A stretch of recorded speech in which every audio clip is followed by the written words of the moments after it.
আবদুল্লাহ ইবনে মাসুদ রাজিয়াল্লাহু আনহু থেকে বর্ণিত, তিনি বলেন, একবার আমি নবী করিম সাল্লাল্লাহু আলাইহি ওয়াসাল্লামের সঙ্গে মদিনার বসতিহীন এলাকা দিয়ে চলছিলাম।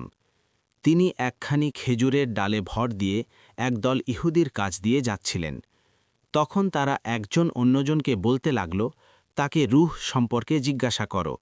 আরেকজন বলল, তাকে কোনো প্রশ্ন করো না, হয়তো এমন কোনো জবাব দিবেন যা তোমরা পছন্দ করো না। আবার তাদের কেউ কেউ বলল, তাকে আমরা প্রশ্ন করবই। তারপর তাদের মধ্য থেকে এক ব্যক্তি দাঁড়িয়ে বলল, হে আবুল কাসিম, রূহ কি? রাসূলুল্লাহ সাল্লাল্লাহু আলাইহি ওয়াসাল্লাম চুপ করে রইলেন। আমি মনে মনে বললাম, তার প্রতি ওহী নাজিল হচ্ছে, তাই আমি দাঁড়িয়ে রইলাম। তারপর যখন সে অবস্থা কেটে গেল, তখন তিনি বললেন, ওয়াইয়াস্তালুনাকা আনির রূহে কুলির রূহু মিন আমরি রব্বি ওয়ামা উতু মিনাল ইলমি ইল্লা কালিলা। তারা তোমাকে রূহ সম্পর্কে প্রশ্ন করে, বলো, রূহ আমার প্রতিপালকের আদেশ ঘটিত এবং তাদেরকে সামান্যই জ্ঞান দেওয়া হয়েছে।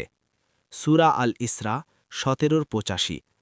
আমাশ রহমতুল্লাহে আলাইহি বলেন, এইভাবেই আয়াতটিকে আমাদের কিরাআতে আতাইতুমু এর স্থলে পড়া হয়েছে। সহিহ বুখারী হাদিস নম্বর 127।